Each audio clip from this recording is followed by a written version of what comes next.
Aí galera, mais um serviço aí que eu vou estar fazendo aí. Isso aqui é uma carenagem, não sei nem que moto que é essa daqui. É o paralama de uma moto aqui. Não tem ideia de que moto é essa, não é uma Lander, tá certo? É uma XT eu acho, tá? A pessoa pintou ela de amarelo, vocês podem ver o detalhe aqui, pintou, cara, grosso modo aqui, tá certo? O cliente pintou. E ele quer que eu coloque fibra de carbono nessa peça aqui, não só nessa, como nas outras peças. Eu aqui mais uma vez, o Fabiano aqui, né? Mais uma vez com vocês. Aqui, ó. Vocês podem ver o detalhe, ó. Tadinho, não sabe pintar direito, entendeu? Pintou a moto. Ela é amarela mesmo, tá vendo?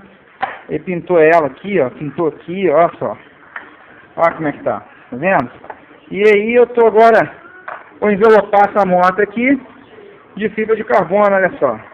Tá vendo? Olha só. Olha. Tá vendo? Então, eu vou estar pintando essa, vou estar envelopando essa moto aqui de fibra de carbono. Certo? O material já está ali. Já. Vou começar a fazer essa daqui. E mais uma vez aí, o meu dom está sendo testado aí. E estou postando esse vídeo. Daqui a pouco eu vou postar o outro, ela terminada. Ou hoje, ou amanhã de manhã. Um abraço para vocês aí. Muito obrigado por você dar essa força para a Decalque aí. Deus abençoe todos vocês.